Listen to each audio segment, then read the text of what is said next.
সন্তান পাবে, আমাকে ৩,০০,০০০ টাকা দিবে বলে আমি যেন চলে যাই। যদি থাকতে চাই থাকতে পারবো এরকম বললেও আমি ততদিন বিষয়টি আন্দাজ করতে পেরেছি এরকমের কিছু হবে। আমি আমার স্বামীকে কিছুই বলিনি। কারণ তার সাথে আমার এক আকাশ অভিমান জমা হয়েছিল। আমি গরিবের মেয়ে, একটু অসুস্থ মা আছে। ভাই একটা আছে, বউ নিয়ে থাকে। আমি জানতাম এখান থেকে চলে গেলে আমার আর বিয়ে হবে না কোনো ভালো জায়গায়। আমি চুপচাপ মেনে নিয়েছি। শুধু বুকে ব্যথা হতো আর কলিজা মুচড়াতো, কোনো কান্না আসতো না। অনেক কাঁদতে চাইতাম কিন্তু কান্না আসতো না। নামাজের বিছানায় কান্না আসতো না। তারপর আমার স্বামী আমাকে বলে, "তোমাকে কোনোদিন আমি অবহেলা করব না।" আমি আমি কিছু বলিনি, শুধু হেসেছি। আমার শাশুড়ি একজনকে পাঠিয়েছে বাজার থেকে শাড়ি আর কিছু সাজানোর জিনিস কিনে আনার জন্য। আমার স্বামী আর আমার শাশুড়ি তারপর চলে যায়। কারণ পরের দিন তাদের বিয়ে। ওরা চলে যাওয়ার পর কান্না আসে নাই। শুধু আমার গরু, ছাগল আর মুরগিগুলোকে জড়িয়ে ধরতাম একটু পর, পর। আমার মাকে বিষয়টি বলছি। শুধু মা বলছিল, "মারে, সহ্য করে পড়ে থাক। কই আসবি বল? তোর ভাইয়ের নুন আনতে পান্তা ফুরায়।" আমার ভাই বিষয়ে জানতে পেরে আমার শ্বশুর বাড়িতে আসে। আমাকে নিয়ে যেতে বলেছে, "তোকে ভিক্ষা করে খাওয়াবো। চল আমার সাথে।" কিন্তু যাইনি। কারণ আমি জানি ওখানে ফিউচার ভালো হবে না। এরপর তাদের বিয়ে হলো। আমার স্বামী এখানে আর তেমন আসে না। সপ্তাহে আসে, আমার সাথে কথা বলে। আমি তেমন কথা বলি না। কাজের অজুহাত নিয়ে দূরে সরে থাকি। উনি আমার সাথে শারীরিক সম্পর্ক করতে চাইলে বিভিন্ন সমস্যা দেখায়। তখন রাগ করে চলে যায়। মাসে ১৫ দিনও আসা বন্ধ করে দেয়।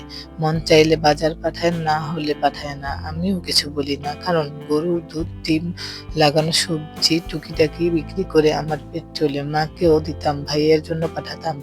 ভাই রাগ করত, নিত না, ভাবিও কথা বলতো না। শুধু বলতো, "একবেলা কম খেতাম, তাও তোমাকে পালতে পারতাম।" না, আমার কেন জানি মনে হতো এখন এমন বলছি কিন্তু একটা সময় ঠিকই আমাকে ভর করবে। আমার ভাবি এত কষ্ট পেয়েছে এই ঘটনাটার পর থেকে। একটা ডিম পাঠালেও রাখতো না। কখনো ভালো-মন্দ রান্না করলে ভাইয়ের মেয়েকে দিয়ে পাঠাতো। আমি তৃপ্তি সহকারে খেতাম। শ্বশুরবাড়ির সবার সাথে আমার দূরত্ব হয়। যে মানুষগুলোকে কত আদর আপ্যায়ন করে খাওয়াতাম, কত ভাবছিলাম, সেই মানুষগুলো এখন আমাকে দেখলেও কথা বলে না। খোঁচা মেরে কথা বলে। আমি কেন ডিভোর্স দেই নাই? আমার শাশুড়ি আসে না তেমন একটা কথাও বলে না। ওনাকে মা ডাকতাম। কত যে সেবা করছি ওনার। হায় আফসোস, কেউ দুঃখ বোঝেনি। আমার কান্না আসতো না। শুধু মনে হতো বাপে করে গেছে বেইমানি। যে জন্ম দিয়েছে সে করেছে বেইমানি। আর তোমরা তো বহুত দূরে। সকালে ঘুম থেকে উঠে গোয়াল ঘরে যেয়ে দেখি আমার একটি দুধের গরু নাই। আমি তো পাগল হয়ে যাই। চিৎকার করে প্রতিবেশীদের ডাকি। তখন তারা বলে যে, "সকালবেলা তোমার জামাই আর তোমার ভাসুরের ছেলে এসে গরুটা নিয়ে যায়।" আমি পাশের প্রতিবেশীকে আমার হাঁস, মুরগি, গরু দেখতে বলে কোনো রকমের বোরকা পরে ওনাদের বাড়িতে রওনা দেই। ওদের বাড়িতে গিয়ে দেখি গরুটা জবাই করে মাংস কাটছে। আমি চিৎকার দিয়ে কান্না করে দেই। আমার শাশুড়ি আমাকে বলছে, "কালামুখী, এখানে নাটক করতে আসছস?" আমার স্বামীকে বললাম, "আমাকে বল তা গরুটা কেন নিলা?" আমার স্বামী আমাকে বলল, "আমার যা ইচ্ছা তাই করব। তুই বলার কে?" আমি কাঁদতে বাড়ি চলে আসলাম। এই গরুর মাংস দিয়ে আমার ভাসুরের মেজবানি দিয়েছে। আর এটা ওদের গ্রামের সবাইকে নিয়ে খেয়েছে। আমার প্রতিবেশীর দাওয়াত দিয়েছে। শুধু আমার জন্য এক মুঠো ভাত ওঠেনি।